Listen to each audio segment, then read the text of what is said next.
My name is Olivia Mattis. I'm president and co-founder of the Sousa Mendes Foundation, and I'm really delighted to welcome you here today to speak about a very lovely film, The Starfish, by TYLER GILDIN, whom we're privileged to have with us today. And we're also going to be speaking about the incredible work of HIAS, the oldest refugee aid organization in the world. And we're privileged to be joined by the CEO of HIAS, Mark Hetfield. And in addition, we have a third special guest, Marlene Haus from Pittsburgh, who's going to talk to us about the connection between HIAS and the terrible tragedy that occurred to Pittsburgh at her synagogue, Tree of Life. So right now, before we get to remarks, I just want you to see each of our special guests. So why don't, Mark, why don't you say a quick hello to everyone, wave and say hello. Hi there, great to meet you. Tyler, why don't you meet our audience today?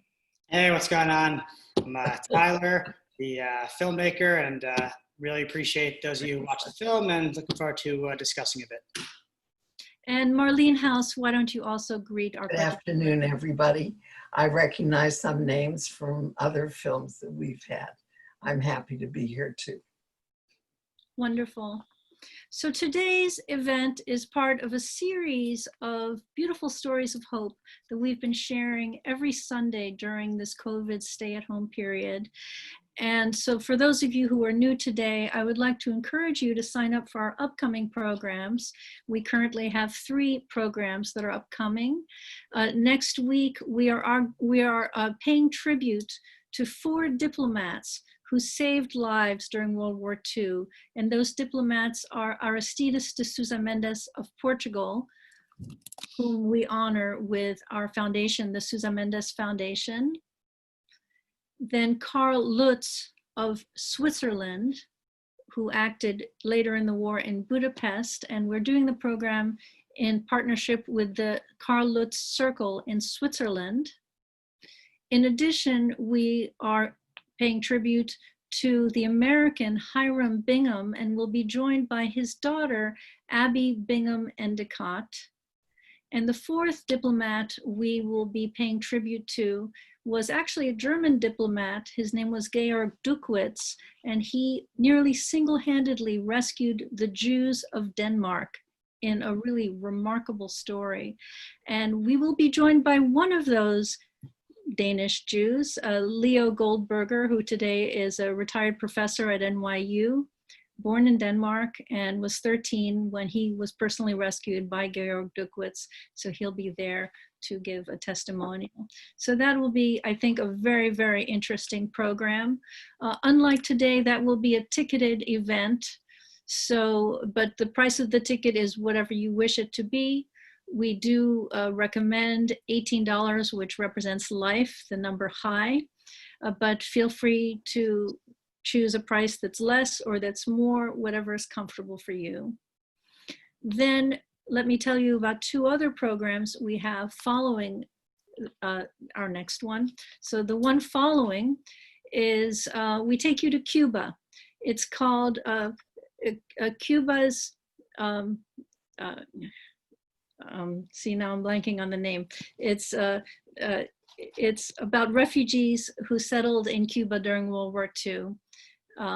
And it has to do with one family's story of ending up in Cuba during the escape. Then the following week, we take you back to 2 rescuers, Waitstill and Martha Sharp, who were sent by the Unitarian Church. They were Americans, and they did a tremendous act of daring. And so that film aired on PBS, and is called Defying the Nazis, The Sharps War, and it won all kinds of awards, and we will have the filmmaker with us as well as a survivor. So you won't want to miss these upcoming programs, and I really hope you will join us. So let's get to today. Mark Hetfield, why don't we start with you, and tell us what you would like to say to the audience. Here, I'm unmuting you. Please let me unmute you. There. Right, thank you. And it really is a great honor to be here. I'm a huge fan of the Starfish. I've seen that film about 10 times now. And I just want to give the background of HIAS leading up to Herb's departure from Germany and his time in Sweden, which HIAS did have a role in, as you know, if you've seen the film. As Olivia said, HIAS is the oldest refugee organization in the world. We were established in 1881 to help Jews, primarily who were fleeing pogroms in Russia and then in the Soviet Union. We were founded in 1881, which was the beginning of the mass exodus of Jews from Russia and Eastern Europe to the United States and elsewhere. We were started even before Ellis Island, when refugees and immigrants came through Castle Garden, and then we moved to Ellis Island when Ellis Island opened up. And what HIAS's function was to make sure that Jewish refugees, primarily, once they got to Ellis Island or Castle Garden, got through the immigration authorities, were not turned back for being a public charge or for health reasons. So we tried to get them through immigration. We got them kosher meals while they were on the island waiting. We got them temporary accommodation in New York. Those of you who are familiar with New York City or who live there might know the Public Theater. That was the highest shelter for many, many decades, where we put newly arrived refugees to live, and it was also our world headquarters.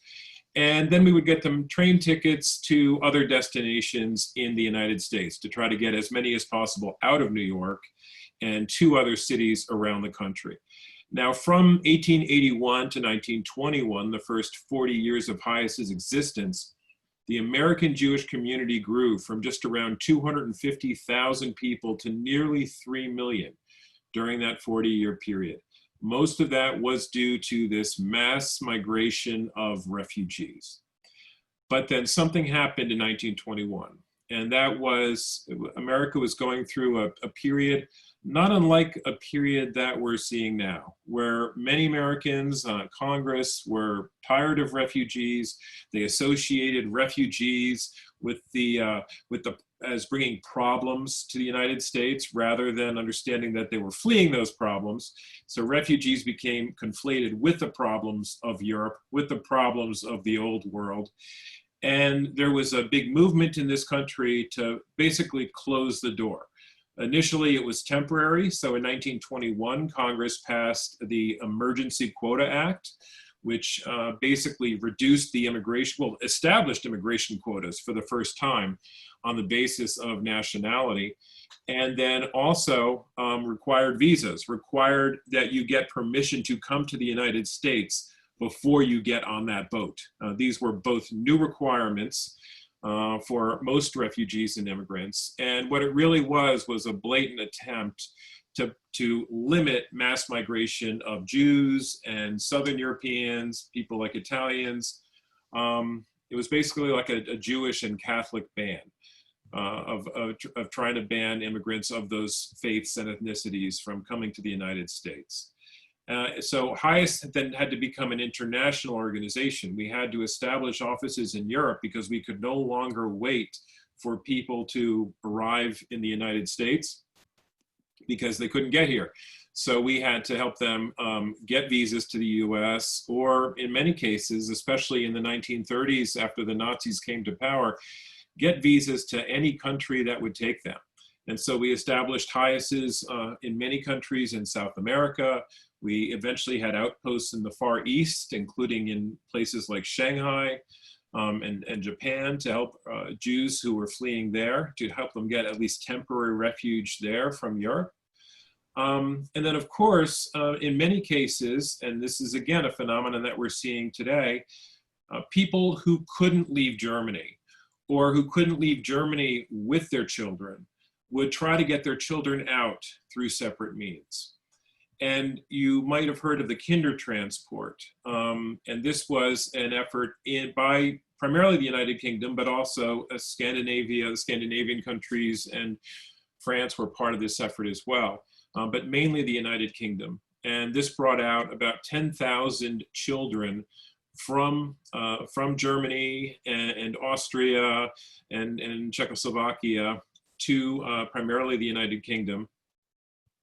and many times their parents stayed behind, and many of their parents perished in death camps during the 1940s. The United States did not do anything like this. There was the Wagner-Rogers bill, a bill which was introduced after the kinder transport had started.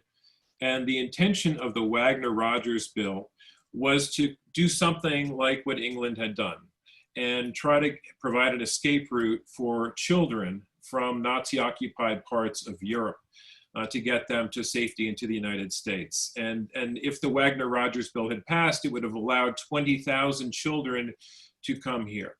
But as many of you probably already know, the Wagner-Rogers bill never even made it to a vote. It was never enacted. It was not moved by Congress. It is actually the first, if not the only, piece of legislation that Eleanor Roosevelt herself, as First Lady, actually actively lobbied for and advocated for. She said that England, France, and the Scandinavian countries are taking their share of these children, and now I think it's our turn. But despite her urging and her advocacy efforts, her husband, President Franklin D. Roosevelt, never said a word about the bill, and the bill did eventually die. So what HIAS had to do is we made an effort which decades later was coined the 1,000 Children. But what happened was HIAS managed to bring out about 1,400 children from Europe to the United States during the late 1930s and 1940. And Herb Gilden was one of these children whom we helped. But this was not part of an orchestrated effort with the cooperation of the government. It was really an effort by HIAS and the American Jewish community to try to get as many kids out as we could using the extremely strict immigration regulations which were in place at that time. And Herb is one of those children. So with that, I will hand it back to Olivia and Tyler. Okay, so before I hand it to Tyler, I just wanted to add one little footnote, which was when I saw the film, The Starfish, I couldn't believe it that the opening scene had a picture of a house and it said Huntington, New York, because the Sousa Mendes Foundation is based in Huntington, New York. So I thought, well, what better film to bring to our audience? So Tyler, please take it away. Right. Thank you. And yeah, thank you all for coming here. For those of you who watched the film, I appreciate. And for those of you who maybe haven't yet, hopefully after today, you'll want to check it out. Definitely appreciate the support. So basically just the background is the film is about my grandfather, Herb Gilden, who when he was 10 years old, along with his sister, Margaret, who was 12, and Seal, who were 14, living in Landsberg, Germany, in 1939, due to the efforts of HIAS, were able to basically escape Germany, the three children, and live with three non-Jewish families in Sweden for about a 2-year period before they were ultimately able, again, aided by HIAS, to take a pretty long journey from Sweden all the way basically across the Pacific to, through the Soviet Union, across the Pacific to Japan, and reconnect with their parents in the US. It's really remarkable the work that HIAS was able to do to help them. And had it not been for those efforts, I don't think I may not be here today to ultimately tell the story. So this has been, a really special endeavor for me. What really inspired me to tell this story was when my grandfather's older sister, Seal, had passed away. It was 2 years ago, about 3 years ago. It was in February of 2017. At her funeral, my grandfather's eulogy, I had never really heard my grandfather talk about his past much. It was one of those things where I did know to an extent, but for whatever reason, it wasn't table conversation. It wasn't something that came up a lot. And it was the first time that I had, with my ears, sat and listened to him telling everybody through his eulogy and describing what that was like when they traveled together and how significant his sister was to him. And I knew immediately, as soon as we left there, I said to, I think, one of my siblings, I can't believe I've never sat down with Grandpa and filmed him telling his story. I work in production, I have these capabilities, these resources, and I don't think I necessarily knew I wanted to make a documentary per se. I just knew that he, at the time, was 88 years old, And I knew that, time was precious, and the last thing I'd want to do is to not have at least taken that time to take a day and take those resources to sit him down, sit my grandmother down, and let them tell their story. Once I did that and more pieces came out and I realized how significant his sisters were even more, unfortunately his sisters were no longer alive, but I went and I spoke with their daughters, and then I went and spoke with my father and my aunt, and it kind of snowballed from there to making a larger story. One of the things that I always tell people when talking about making a story like this that's so personal, the biggest challenge is, how do I tell a story that individuals who don't know my family can relate to, or someone who's maybe not Jewish can relate to? Obviously, if it's my family's story, it could be 6 hours long, and to me and my family, we would love it because it's our story. But what are the key components of the story that the average viewer can watch and can really resonate with, that they could find some sort of connection? Because at the end of the day, that's what filmmaking is all about. You want to create something that evokes some sort of emotion, whether that's laughter, whether that's crying, whatever it is. I wanted to make sure that I was telling a story that had an emotional ride to it that the average viewer would resonate with. And I did about, I'm going to say, 30 test screenings with a lot of different people, from whether that was some friends, some other filmmakers, some strangers. I did a lot to figure out what was the parts of the story that made the most sense, that would tell the most complete story. Because at the end of the day, it's a human interest piece. I'm sure if you are Jewish and if you have refugee backgrounds, there are so many things that, it would totally hit on the head for you. But I wanted to make sure that even if you weren't somebody with some of those necessary backgrounds, you could just find it's a human interest piece on somebody who has struggled a lot, but then was persistent and ultimately did accomplish the American dream. And how instrumental organizations like HIAS were, and how instrumental these Swedish families were. We live in a time now where not everyone always wants to step up and do the right thing. And these families did. They felt compelled to do so, and the ripple effect that had, and how tremendous that has been. So yeah, I'm very appreciative. My grandfather did pass away about a little over a year ago, last May, and I'm extremely fortunate to have spent the last 2 years of his life working on this film. He did get to see it. He enjoyed it. He got to feel like a movie star a little bit. He was, even when he was in hospice towards the end, he was telling the doctor how, they got to see the film, and, they don't even know, how special, the man is who they're treating. He was very funny about it. And my grandma appreciates it. Today's actually my grandma's 88th birthday. After this, I will go celebrate with her. We're going to have dinner later tonight. It's really been a special thing for my family, and obviously, my career as well. I'm appreciative for everybody here who has watched the film, and happy to answer any questions. And I thank you to, Olivia and Susan Mendez organization for kind of putting this all together. I think it's really cool, and I'm happy to answer any questions and share any other tidbits. So let's take it back to Mark Hetfield now. Sure, and I had the privilege of seeing the film, as I said, about 10 times, but 2 of those times was with Herb, once in Miami and once in New York. And you may have noticed that I pronounce HIAS, but the Tyler says HIAS, and it's interesting that anybody who knows us from the period of time when we helped Tyler's grandfather, from the 30s, 40s, and 50s, refers to HIAS as HIAS. And the Soviet Jews whom we helped in the 70s, 80s, and 90s call us HIAS. But the rest of us say HIAS. So I just wanted to let you know that. And as you saw from the film, and as I mentioned, getting Herb's family out was an incredible Herculean task, because of all the obstacles that were against us, not just the conditions of war, but the incredible, what we call the paper walls that were erected around the United States and other immigration countries, making it very difficult to get refugees in. So fortunately, after the war, after the Shoah, the United Nations finally declared that there was a human right to seek and enjoy asylum. And the Refugee Convention, which was drafted in the United Nations in Geneva in 1951, also said that no government could return anybody with the fear of persecution back to their home country, so that never again would there be people who were trapped inside their country of persecution, which basically would have happened to Herb's family, but for their very creative ability to get out. And so that made HIAS's job much easier, together with the establishment of the State of Israel. So finally, Jewish refugees had a homeland to go to, which again, clearly did not exist when Herb's family had to escape from Germany. So these things all made HIAS's job still difficult, but much, much easier.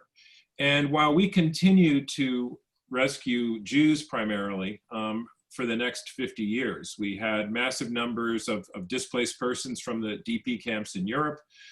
We had Hungarian Jews that we assisted after the 1956 revolution. Hundreds of thousands of Jews who had to flee the countries of the Middle East after the conflicts there resulting from the establishment of the State of Israel. And then the Jews from Cuba in 1959 and 1960. And then once again, we turned our attention to Russian-speaking Jews in the 70s, 80s, and 90s and helped them get out. So during that 50-year period, in spite of the fact that Jews finally had a place to go to in Israel, HIAS stayed very, very busy, focused on Jewish refugees. But then after the Berlin Wall crumbled, after the Iron Curtain deteriorated, HIAS was in a good position, and American and world Jewry was frankly in a good position. No longer were Jews, for the most part, trapped in countries. They were pretty much free to go once the communism collapsed. So HIAS was able to turn our attention away from focusing exclusively on Jewish refugees. And we like to say that we used to help refugees because they were Jewish, and today we help refugees because we are Jewish. So we're very much proud of our Jewish identity. We are very much a Jewish organization, guided by Jewish values. But primarily we help non-Jewish refugees today get to places of safety and freedom. And when we cannot do that, which once again is becoming increasingly difficult, we try to help them where they are. So in addition to resettling refugees across the United States, we also help them in about 15 countries right now where we operate, countries to which they flee and are then basically stuck there. We help them establish a livelihood. We help them make sure that they don't get sent back home. And we help them basically set up a new home until it's either safe to go back or until they feel themselves to be at home in this new country. So this is the transformation that HIAS has undergone over the last 20 years. I myself have been with HIAS during both of these eras, having started as a caseworker in Rome in 1989 during the great Soviet Jewish migration. So I've been a part of much of this real transformation, which really makes us proud to be members of the American Jewish community who are standing up for refugees of all faiths and ethnicities. And as we know, the story of Herb, the story of unaccompanied children who try to find their way to safety, is a story that is still going on today. It's going on now at our southern border with many children fleeing the violence in Central America, particularly in the Northern Triangle, and trying to get here to be in a safer place and to be in a place where they have relatives. In many instances, their family managed to get here before they did, which was much like what happened to Herb and his family when they left Sweden to join their parents who were already in the United States. Thank you. Thank you, Mark. So now I'd like to turn it over to our special guest, Marlene Haus in Pittsburgh. These are two hard acts to follow, and I enjoyed the film very much.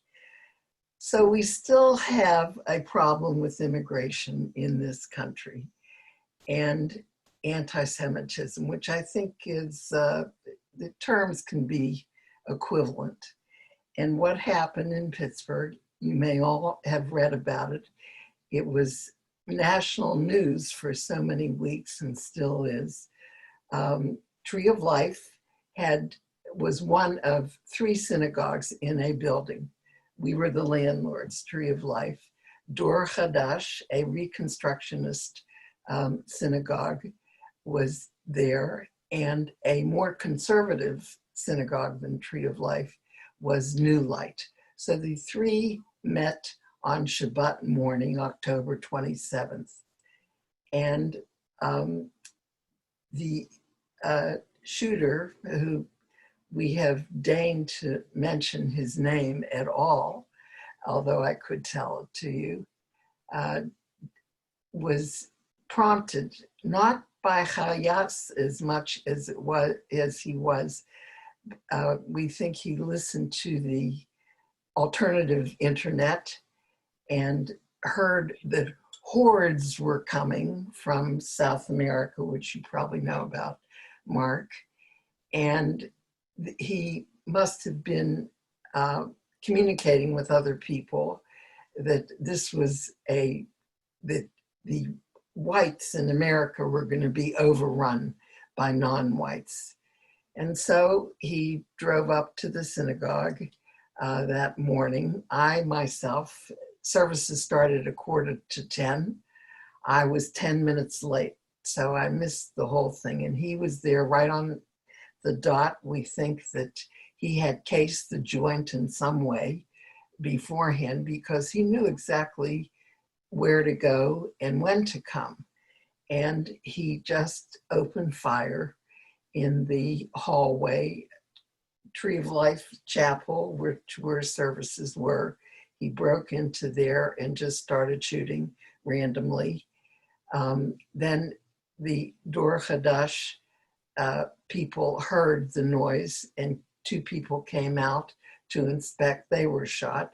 And then from the downstairs was New Light. 2 people came out, one a very deaf man who was told, stay back, but he didn't. Now, preceding all of these events, Dor Hadash, which is a Reconstructionist synagogue, which I can be very proud of. I do not belong to it, but it's wonderful because their emphasis is on social justice and social problems. And they have had immigration Shabbats through the years.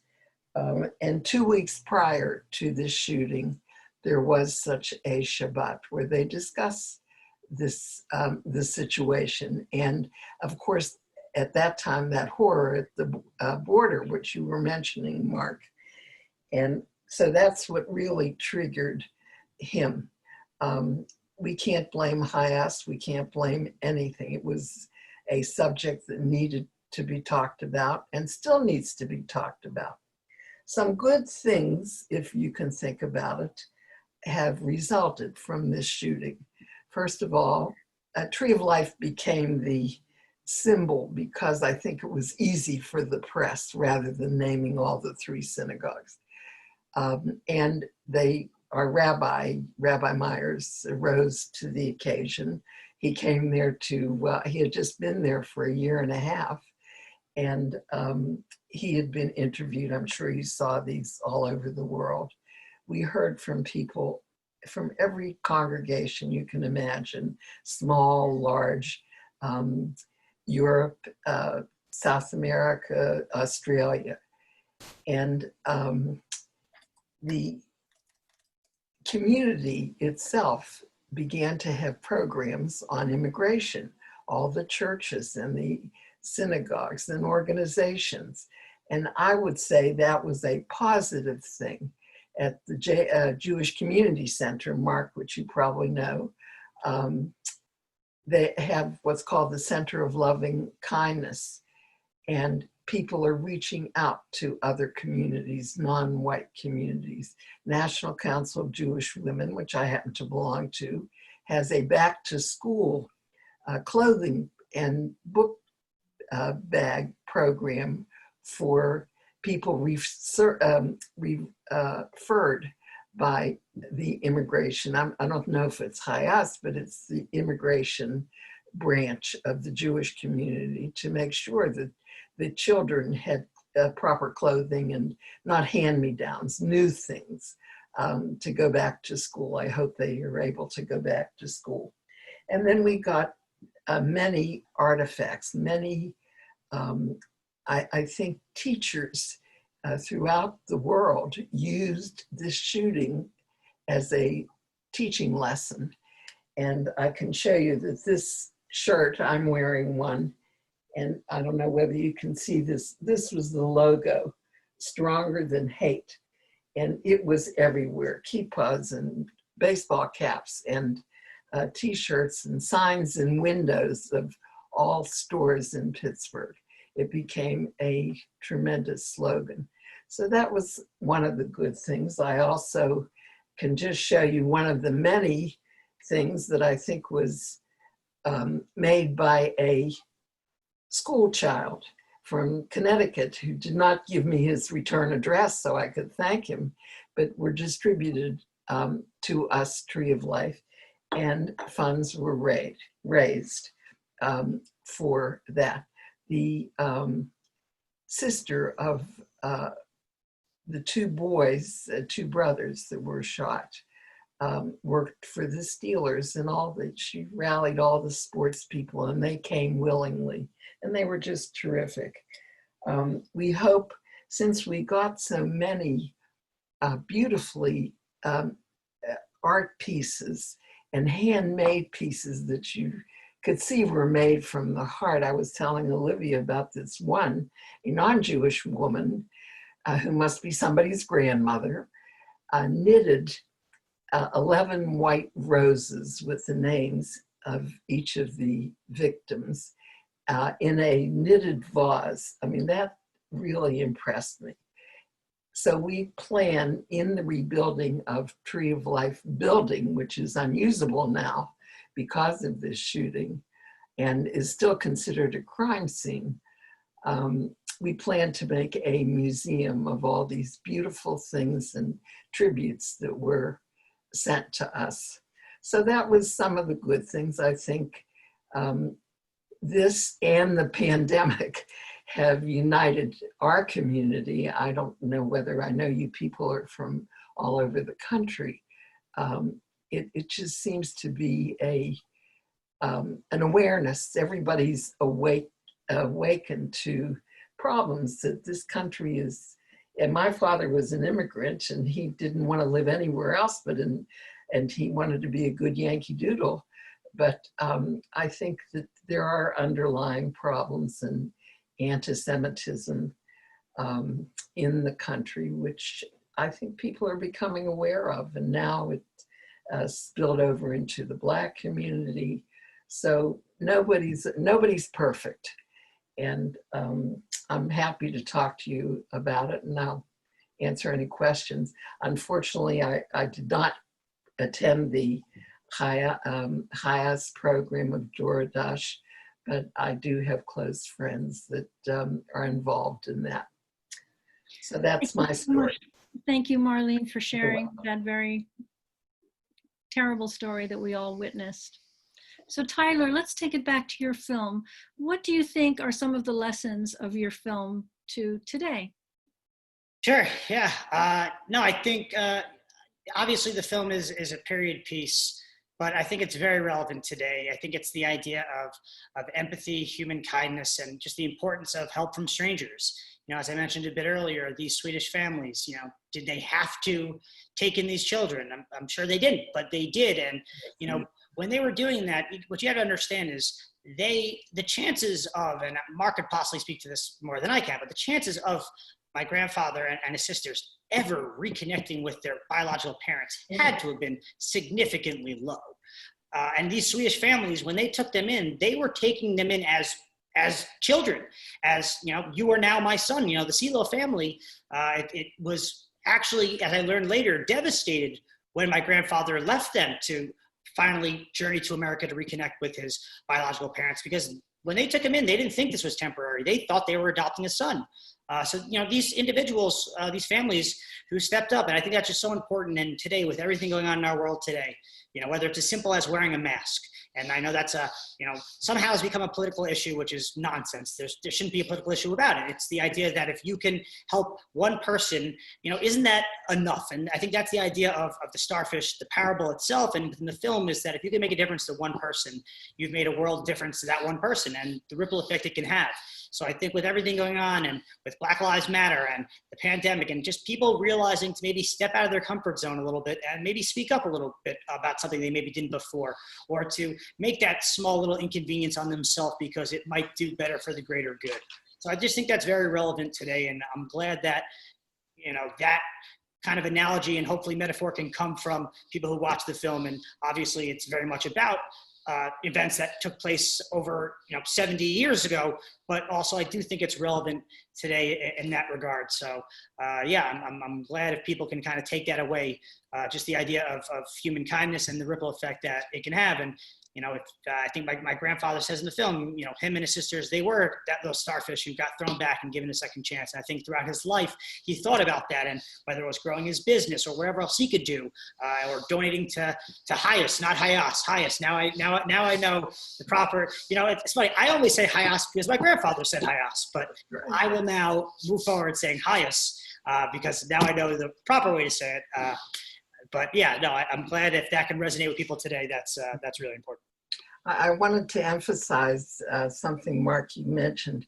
The people I talked to about the HIAS Shabbat said, it repeated your logo so many times that you rescued Jews in the 1800s, and now you rescue people because we're Jewish. That really meant a lot, especially to the Siddur Hadash group. So I see the questions are starting to come into the chat window, and I do encourage everyone to start typing your questions into the window. So let's get into some of these questions. So this is a question for either Tyler or Mark, I'm not sure which, but here's the question. The long and exhaustive trip to the States for the 3 children must have been extraordinarily expensive. Did HIAS pay for these costs in its entirety? Tyler, do you know the actual answer to that question, or I can speculate? I think you're probably best speculating. Okay. So, that trip is so fascinating. I mean, can you imagine putting these little kids on a train across Stalin's Soviet Union during, just before the war, at the very beginning of the war, and having them get to the other side and then getting them to Japan? I mean, the trip was absolutely extraordinary. And we have not been able to find the records about how we did that. I will say it was standard. It's actually always been HIAS's standard procedure to loan migrants the money without interest to make a journey and then to have them pay it back on their own timeline. So I imagine that Herb's parents did treat that as a loan and did pay us back for those expenses, but we have not yet been able to find that particular record. But even today, the refugees that we help today, refugees who are resettled to the United States have to pay for their own transportation. The U.S. government provides them with the capital for the loan, and then HIAS collects on that loan without interest after they arrive here. So that system has been in place for many decades.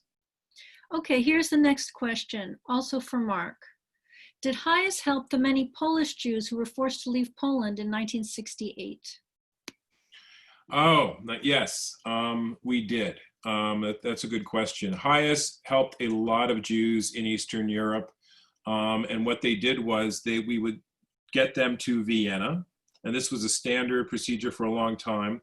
We'd get them to Vienna, which was always kind of the gateway between East and West, Austria being a neutral country. And then we would process them and send them to Rome, which was the headquarters for the Immigration Service for Europe. The U.S. Immigration Service had its headquarters in Rome, and they would have to wait there for their processing. This was true for the large number of Polish Jews in 1968. the Jews who left Czechoslovakia in that same year in large numbers, the Jews who continued to come out of Romania during a long period of time, basically with us having to pay ransom to Ceausescu's government to get those Jews out. They too, and I've met Jews that were smuggled from Hungary in the back of a car back down to Rome somehow, and to get HIAS' services as well, who then bypassed Vienna. But that was Vienna and Rome were the two hubs for the Jewish communities in Europe for HIAS for many, many decades, including when I started the agency 30 years ago. I spent 1989 and 1990 in HIAS' very busy Rome office. Here's a question for Tyler. Have you been inspired to possibly make additional documentaries of others like your grandfather who were saved by HIAS or other groups during the Holocaust? I mean, I don't see, it totally depends on, yeah, there was an opportunity and there was a compelling story that I felt I had a connection to and that I could help elevate. Sure, I'd definitely be open to it. And I guess Mark would have to let me know if there are any other stories. I'm sure there's plenty. And yeah, I'm sure that's something that, you know, even could potentially be a joint venture between myself and HIAS, not HIAS, that to possibly, I have to stop and like think now before I say it. Well, HIAS is right. You're not wrong, Tyler. I mean, that's just the way almost everybody we help says the name. It's not wrong. But yes, to answer the question, you know, at the end of the day, I think I'd love to just tell stories that are compelling pieces. I probably wanted to do one that something was a little different than my grandfather's story, that, you know, something more unique for myself to, you know, stick my teeth in, so I didn't feel like I was telling the same type of story. But I'm sure, yeah, that I'd definitely be open to it if there was the right story I felt resonated with me and that I could help amplify. I don't see why I wouldn't. Great. So Tyler, here's another question for you, and it's about the title. What made you settle on that title of the Starfish from that parable as the title of the film? Sure, yeah, so there's actually, you know, so the Starfish parable itself, I actually have a unique connection with. So that's a story that my summer camp that I went to for 13 years growing up, 9 as a camper, 4 as a counselor in Wayne County, Pennsylvania. That was a story that they told us almost every Friday night. It was just a story that was obviously about generosity and the importance of giving back. And it's a great story to tell, you know, young kids at a summer camp. So I had been told that story for years. And I was not on the trip in 2001 when my grandfather went back to Sweden. I was not there. I was actually in summer camp. I was 10 years old, and I'm sure, I obviously regret now not being on that trip, but I'm sure as a 10-year-old, if my parents said, hey, do you want to lug around Europe and find grandpa's roots or go to summer camp, I probably would have said I want to go to summer camp. So I can't blame them too much for that. But either way, so I wasn't there. And when I was starting to do the documentary, one of the things I obviously requested was any of the footage. And I was very fortunate that my aunt and my cousin, Rhonda, who's also in the film, had large VHS-C video camcorders and had recorded a lot of that trip and had since digitized it. So I actually had all of that. And going through it, went to that scene and heard my grandfather tell that story. I had no idea my grandfather knew that story. I had no idea he had given a speech. I didn't really know anything. And I had the goosebumps of, oh my God, my grandfather is literally telling the story that I've been told, you know, half of my life. So immediately I knew, okay, this is important and I want this to be a focus of the film. And pretty much, yeah, it was really odd. That time I said, I'm calling it the Starfish. I had no idea what I was calling this piece. And I knew it then, and I wanted to bookend the film with it teased a little bit at the beginning and then at the end. So yeah, it really, that was pretty much it. I just kind of felt like something surreal that for all I know at that moment in 2001 and, you know, in July when he was giving that speech about the Starfish, I could have halfway across the world been being told that same speech. So it just felt kind of surreal to me. And I knew immediately that that's what I wanted to name the piece. So here's another question for you, Tyler, and it's from another filmmaker.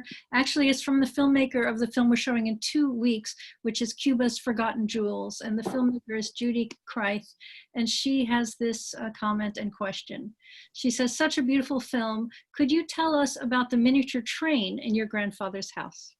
Yes, that's very good attention to detail. So that was actually commissioned by, so my aunt, Mindy, who's in the film, and I don't know the artist's name, but she actually had that commissioned to be done, which is, we showed a couple times, but it basically displays their journey. It has portions of their passports, it has portions of their immigration cards. I believe it has their boat ticket also from the boat that they took. So she basically took a bunch of assets, gave it to an artist, and asked them to put together this train. And actually now my grandfather's passed, and my grandmother, and I'll talk to her about this at dinner tonight.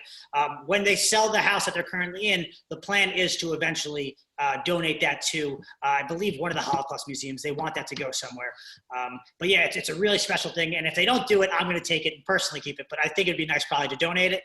But yeah, no, it's a good attention to detail. But yeah, they had an artist commission that and do actually also like a picture book as well that I didn't end up putting in the film. But yeah, it's a focal point in their house. It's a really special piece of art. Now here's a question for Mark, and it has to do with how HIAS historically worked with other refugee aid organizations such as the ORT or the JDC. How did that work to work with these other organizations? Do you know? Oh, yeah, I do actually. At least I'm more familiar with the JDC and that's the American Jewish Joint Distribution Committee, JDC, and then also ORT is an educational, like a global educational arm of the Jewish community. And I can't speak specifically to ORT, though I know we've been involved with them, but for JDC, wherever HIAS has helped Jewish refugees, we have worked hand in hand with the JDC, and we had a very clear division of labor where HIAS would provide we would facilitate the legal documents for people to get permission to emigrate. We would facilitate the transportation, but JDC would facilitate the social services that they needed. They would provide them with housing allowances, with cultural programming about Judaism, with mental health counseling when that was necessary, or vocational training. So this is what they did kind of side by side with us in Rome for those many years, and actually in Vienna until very, very recently. HIAS has long helped Iranian religious minorities, including Jews, go from Iran to the United States through our office in Vienna. And JDC was there to give the Jewish refugees that programming while they waited in Vienna. And they just closed that office this past year. But we've always worked very closely with those agencies with very clear divisions of labor. Tyler, here's a question for you from Viola Morse, who says, your film is outstanding. What are some other films or documentaries that you have produced? Yeah, so this is always the tough question, because this really was the first of this type of length film that I've done. A lot of the documentary stuff I've done, it's a lot more short form, believe it or not. So I had done a couple pieces that won New York Emmys that were short form, closer to like 8 to 10 minute marks. Most of my work can be found on my website, gildinmedia.com. That's Gildin, but this was really the first piece that I had done of this extent at this length. And I can't give too much away, but I could finally say I am pursuing a second project of similar length, if not longer. It was been in the works for a little bit of while, and I actually just got the green light, and pending nothing too difficult changes with COVID, I hopefully will begin filming next month. But yeah, no, this was, I guess, technically my debut in terms of documentary of this length. And yeah, no, I'm really happy that people seem to have enjoyed it, and hopefully I can only build on career-wise from here. So one of our participants is a Holocaust educator, Miriam Klein-Kasanoff, and I know that she has some words she would like to share with us. So Miriam, I'm trying to unmute you, so there you go, Miriam.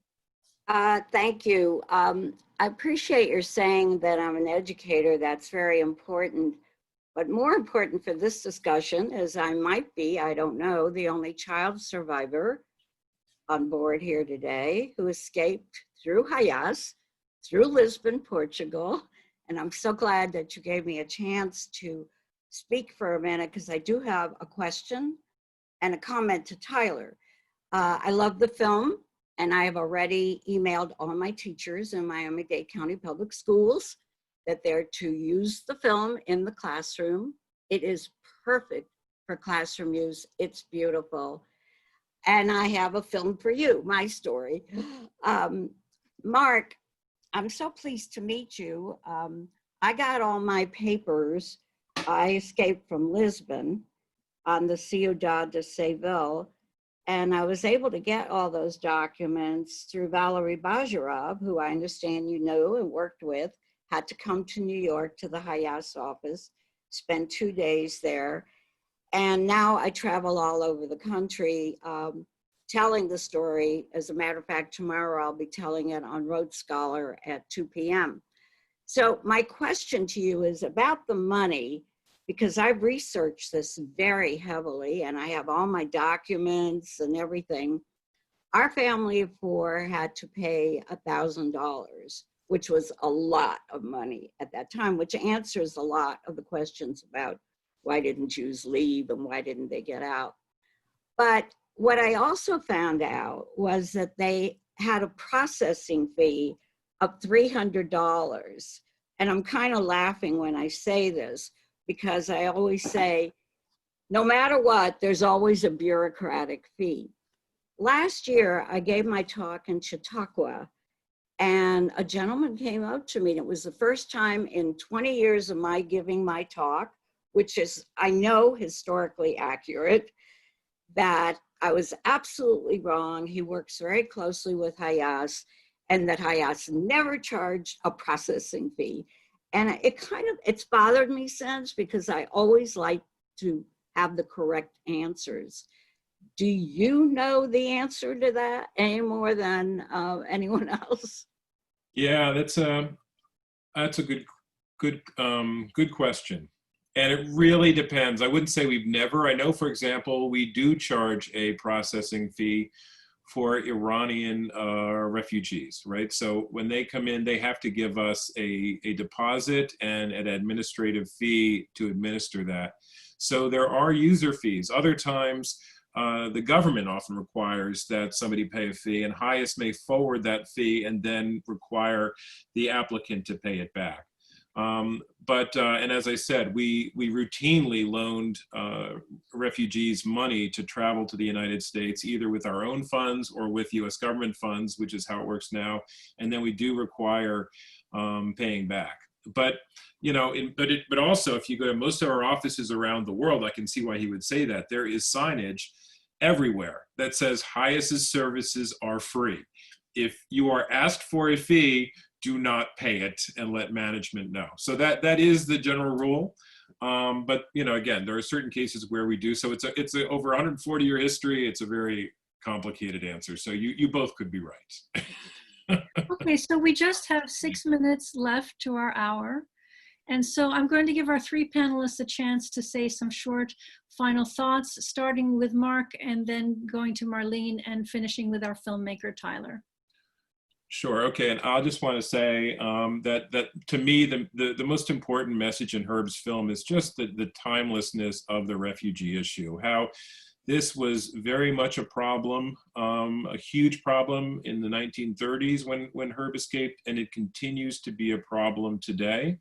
So thank God, not so much for Jews, but for many other people. And in HIAS's opinion, it is, and in HIAS's mission, it's our responsibility as the Jewish people to tend to the needs of all refugees, because we know what it's like to be a refugee. And I'll just say that today, the UN High Commissioner for Refugees releases its statistics every year on the number of refugees and displaced people in the world on June 20th, which is World Refugee Day. They released that number on June 20th. For this year, and it's 79.5 million forcibly displaced persons without a home, not living in safety right now. And that is the highest number ever. I mean, it's higher than the number in or even after World War II. So we really do have a lot of work to do. Marlene? I will just be very brief. I just want to say that we love our immigrants. We need our immigrants. And that this act in Pittsburgh was meant to terrorize us and to suppress us. It's had the reverse effect of uniting us and emboldening us, and we will rebuild. Tyler. Yeah, I just want to thank everyone who did take the time to watch the film, and those of you who haven't had the chance yet, I hope you do find the opportunity. And you know, it's so special for me. Obviously, I love my grandfather, and to be able to tell his story and for people to know who he was and the great things that he did, but also for people to, you know, take away that sense of having an open mind and empathy towards you know, refugees and the work that HIAS does, and towards you know, having more human kindness. So yeah, I really appreciate the time. If you did watch the film, a little plug, I would love for you to please feel free to rate and review. Those are important, and it helps in circulation of the film. So if you watch it on Amazon, you know, just if that could be your little part of your Starfish that could make a difference, it can. You know, please rate and review and share. You know, that's how these films, you know, it's an independent film, so that's how they kind of get circulation. It's word of mouth, and I know Jewish people are usually pretty good at word of mouth. So I hope you know, if you enjoyed it, you can share it with your family. It's a, you know, multi-generational type film where if you have grandkids, I think, you know, they appreciate it, and it's important, and it opens up a good dialogue, I think. So, and I'm sorry if you had questions that didn't get, you know, to, I'm sure, you know, Olivia can, in a follow-up, put my website. You could reach out to me or email. I'm happy to answer any other questions. And I really genuinely appreciate, you know, taking the time to watch the film. So I would like to thank our three special panelists for joining us today: TYLER GILDIN, Mark Hetfield, Marlene Haus, for giving so generously of your time. Tyler, for your beautiful, beautiful film. Boy, what a masterpiece you've made for us. It's short, but it packs a real punch. And of course, I want to thank all of you for sharing some of your Sunday with us, and I hope we will see you all next week. So have a nice rest of your day, everybody. Bye-bye.